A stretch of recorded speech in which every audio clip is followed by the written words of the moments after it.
O fim iminente da igreja. Os caminhos separados que David, Christian e Ben deverão tomar. O julgamento de Leland ficando cada vez mais tenso e um caso muito dramático sobre o terror da depressão profunda. Bora comentar tudo sobre o episódio 12 da quarta e última, o antepenúltimo episódio de Evil, Contatos Sobrenaturais. Então já deixa o like e vem comigo. I see you. You just lost the element of surprise, demon.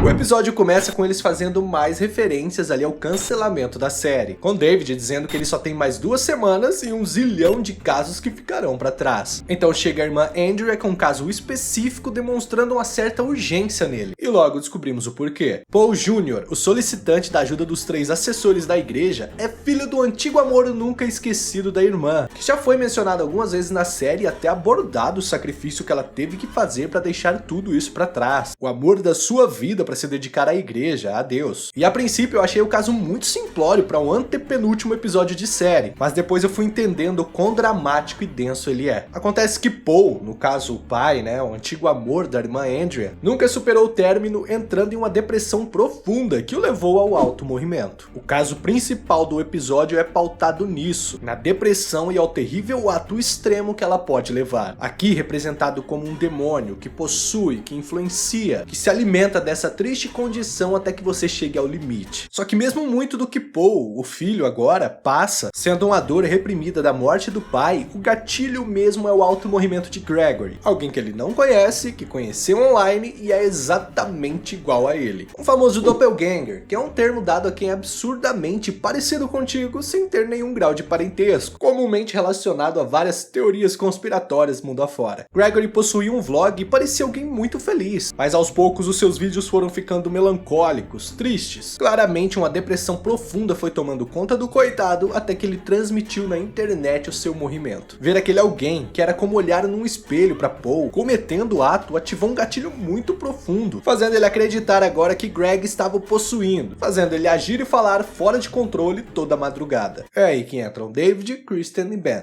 Every night at 2 a.m., this person, this double, possesses him. That's what he says. É madrugada e lá tá o trio num hotel de vigília para entender o que tá acontecendo com ele enquanto Paul dorme. Eles discutem o plano após o final da série, quer dizer, após o final do programa de assessoria da igreja. David provavelmente seria mandado para outro lugar. Ben estava estudando uma proposta que a sua irmã havia conseguido para ele para trabalhar na sua área tecnológica. E Christian a princípio estava contando com $800 mil da venda da sua empresa de escalada que ela tinha com o ex-marido. Claro que ela não sabia que aquilo era uma tramóia de Leland para dar fim à vida de Andy. Então a irmã Andrea chega e ao retornarem para o quarto, encontram Paul aparentemente sonâmbulo, respondendo agora como Gregory. Ele sai agora caminhando do quarto e a irmã vê ele cair, mas um outro continuar, abordando aquela criatura sorridente, provavelmente algum tipo de demônio. Assim como vimos o pequenininho lá que se alimenta do luto, vemos agora esse que se alimenta da depressão. O episódio não deixa nada muito explicado, mas acredito que ao ver o seu duplo morrer, como já disse, isso acionou um gatilho do pai, e o demônio se aproveitou daquilo para influenciá-lo cada vez mais até que ele seguisse os mesmos passos. Who are you?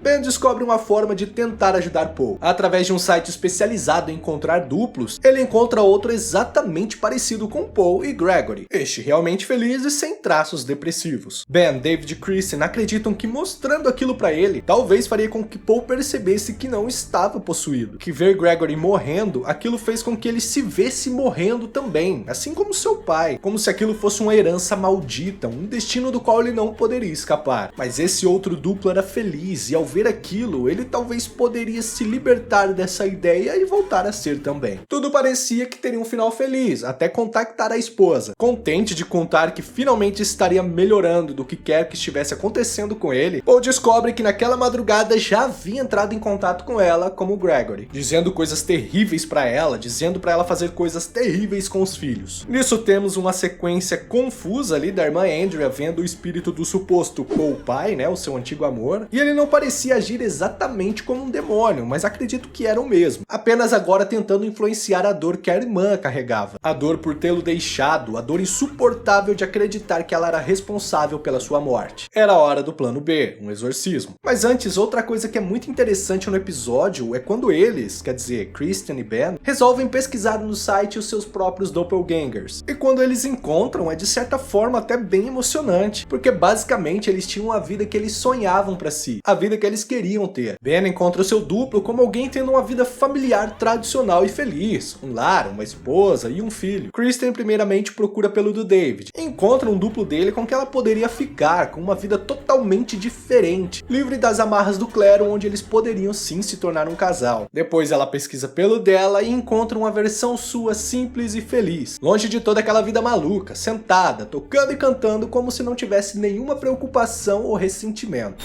Sorry.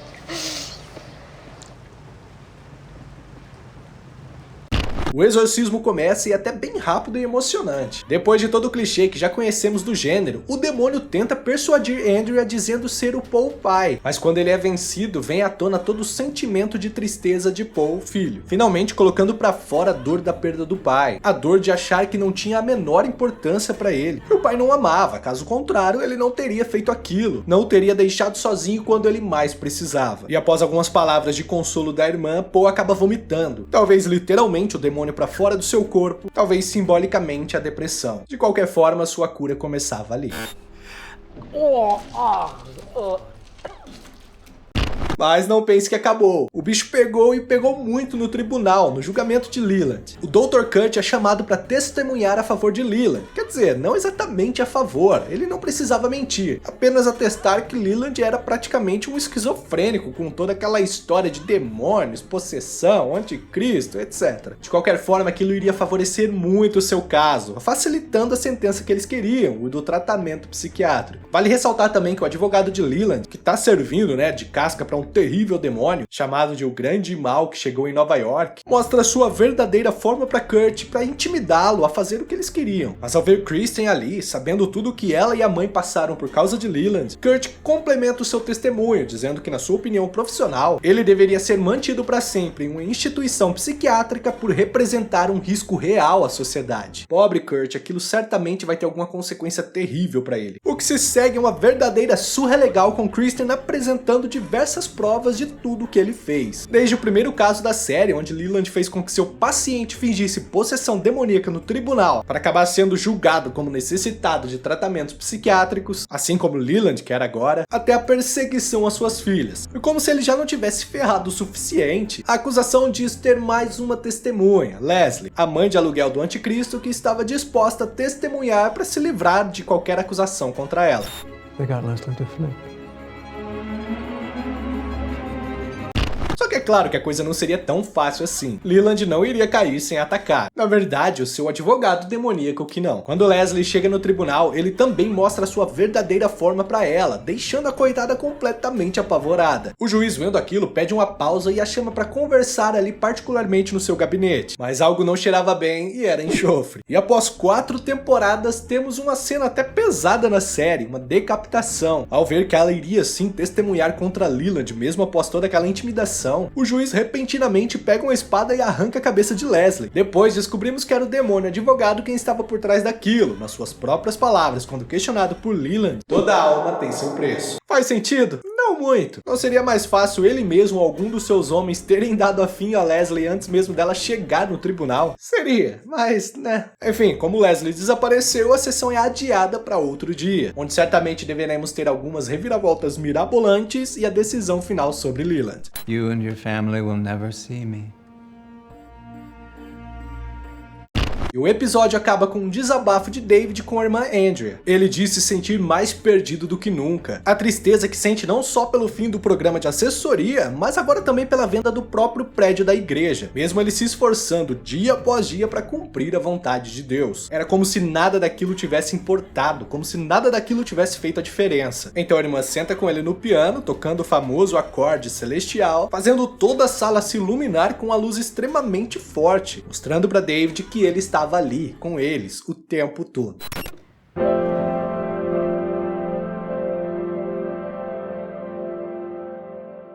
Olha Olha, tem muita coisa que eu poderia e gostaria de falar sobre esse finalzinho de série, mas como ainda tem 2 episódios, pra não correr o risco de morder a língua, eu vou deixar pra daqui 2 semanas. Então já sabe, deixa o like pra ajudar o canal e se inscreva caso ainda não seja inscrito pra continuar sobrevivendo comigo e não perder os próximos vídeos do Sextou, incluindo os últimos 2 sobre Evil, contatos sobrenaturais. Muito obrigado por assistir até aqui, fique bem e até o próximo vídeo terrível.